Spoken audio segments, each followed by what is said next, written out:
wood and the stones and the dust, and licked up the water that was in the trench. And when all the people saw it, they fell on their faces and said, "The Lord, he is God, the Lord, he is God."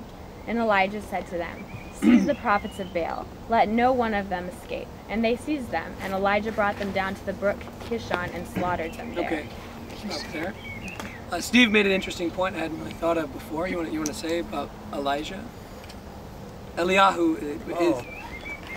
When they're shouting Elijah or the Lord, he is God, the Lord, he is God, it's the same as saying Elijah, Elijah. Because the name Elijah means the Lord, he is God, the Lord, he is God. So in their language, they would be shouting Elijah, Elijah. Or something very similar. Now, the Kishon Brook, which it talks about, you can see meandering its way through the valley. Look in the middle where those ponds are. These closest to the road. That is where the Kishon Brook. Can you see how it's coming underneath the road and going towards the northwest? Can anybody make that out? This is the Kishon Brook. This is where the prophets were taken down. And let's keep reading the story. And Elijah said to Ahab, "Go up and eat and drink, for there is a sound of the rushing of rain." So Ahab went up to eat and to drink, and Elijah went up to the top of Mount Carmel, and he bowed himself down on the earth and put his face between his knees. And he said to his servant, "Go up now, look toward the sea." And he went up and looked and said, "There is nothing." And he said, "Go again," 7 times. And at the 7th time he said, "Behold, a little cloud, like a man's hand, is rising from the sea." And he said, "Go up, say to Ahab, prepare your chariot and go down, lest the rain stop you." And in a little while the heavens grew black with clouds and wind, and there was a great rain. And Ahab rode and went to Jezreel. And the hand of the Lord was on Elijah, and he gathered up his garment and ran before Ahab to the entrance of Jezreel.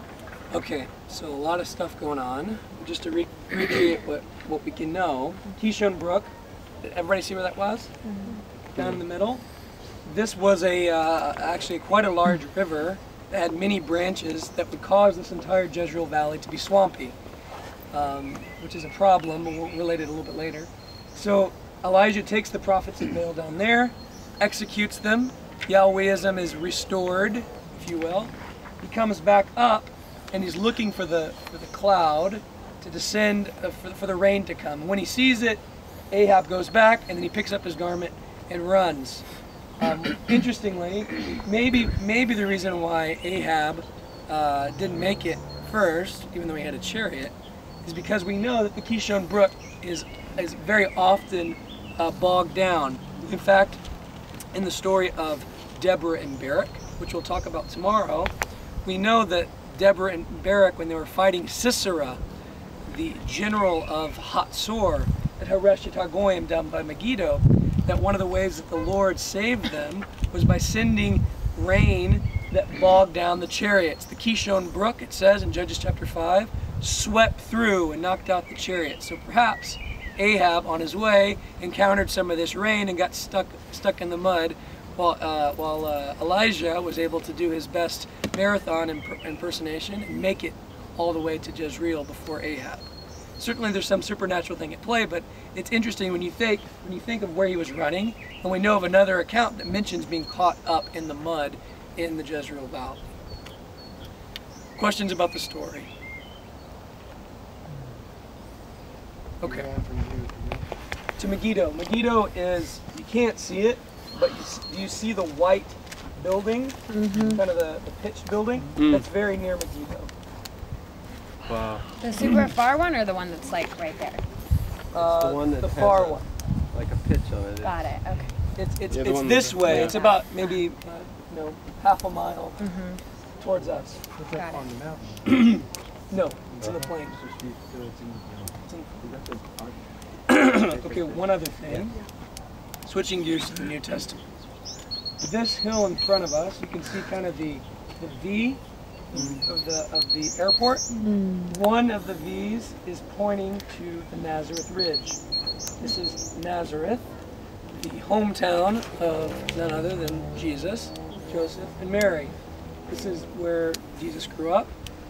The other airstrip is pointing to the hill of Moreh. on the hill of Moreh, which we'll see later on, both Jesus and Elisha raised a boy from the dead. If you look at the Nazareth Ridge again, right above it, you see a hump. That's Mount Tabor. That is the mountain where, well, several things are mentioned. The most important thing is where Deborah and Barak's armies were gathered before they fought their battle in Judges chapter 4 and chapter 5. Now, we're going to talk about it tomorrow, but just think of this in our understanding of Christ, understanding him becoming the Messiah. I mean, in some sense, he was always the Messiah. He was born the Messiah.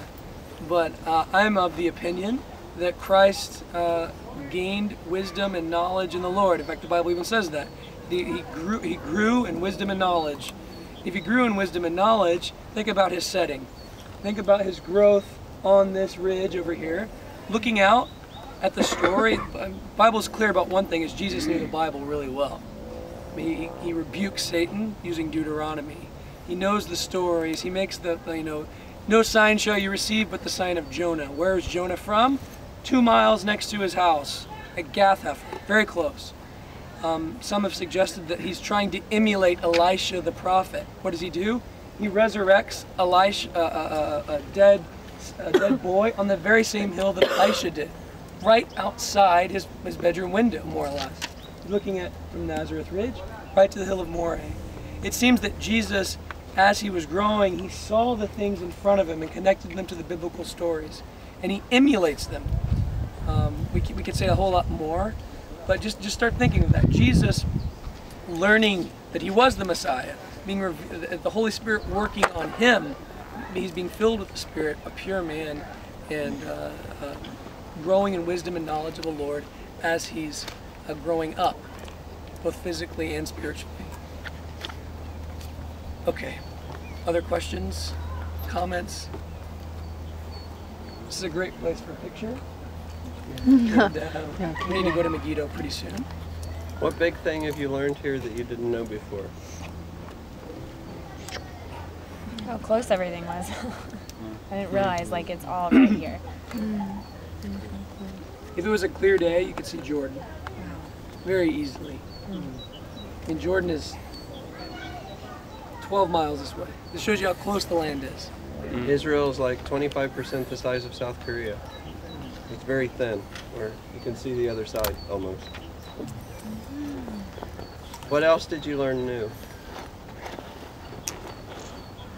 When he was talking in the beginning about the prophets and prophetesses and how their religion involved sexual immorality, had you heard that before? Did you know that? And what are they doing?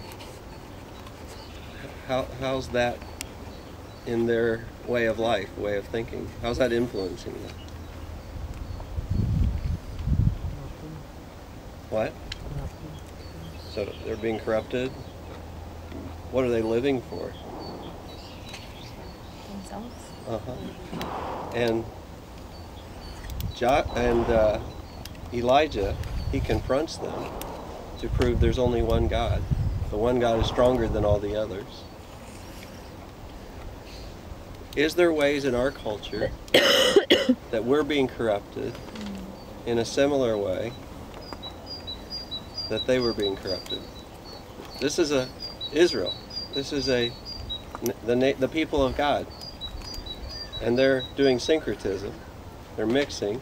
And then Elijah's saying, no, throw it all away. We don't even want it.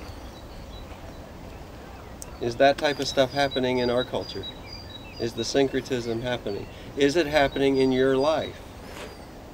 Are you tempted with syncretism and mixing what God wants and what the world's offering and living for both worlds? Do we do that? And will our kids throw it all away?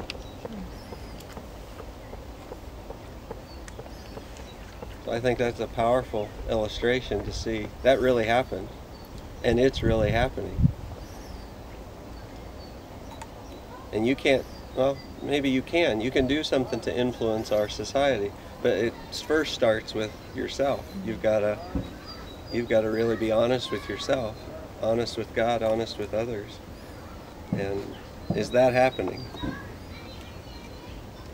And Elijah had to really stand. That took a lot of boldness and courage. He was not politically correct. He was not the popular guy on campus. That was hard. In fact, he got discouraged about it. Remember when the brook dried up and so that wasn't easy. And maybe you have some of those same kind of struggles in the temptations of syncretism and standing strong and having courage and all of that today too.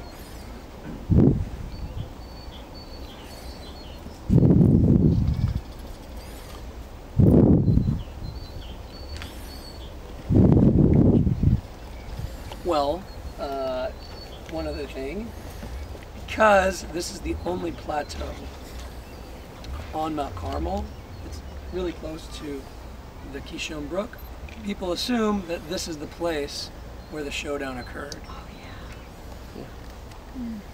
Is it possible? Yes. Is it for sure? No. But there's a spring, which is important to the story, because they're able to bring water to put on top of the altar. So it could very well be that maybe the altar's up here or down there, and the events are happening in this general vicinity, because there's really not a plateau like this anywhere else on the hill, at least in this vicinity. Okay. Where those trees are in a Yeah, row. it's Yeah. down here. Yeah. Those are olive trees? Yeah.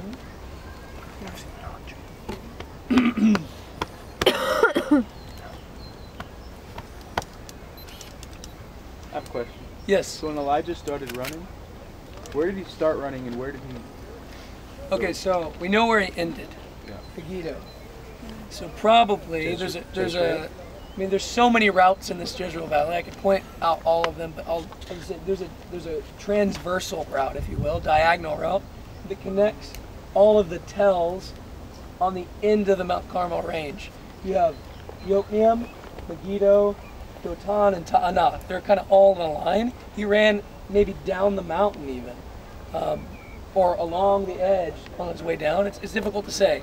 We know he traveled through Megiddo. And Ahab had to go this way also because he was on a chariot. You can't really take a chariot up the mountain. It has wheels. Difficult. No four-wheel drive. Just hoof-wheel drive. And he had to be down here, so this would have been the route he took.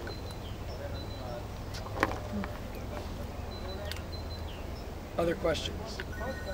Take a picture, and then we will get on the bus and head to Megiddo. So he ran from here to Jezreel. Yes, Jezreel.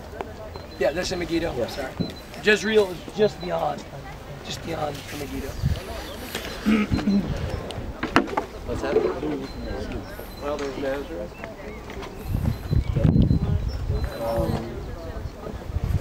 Mount Tabor. The left side is going to be. Okay. All of the blend is going to be.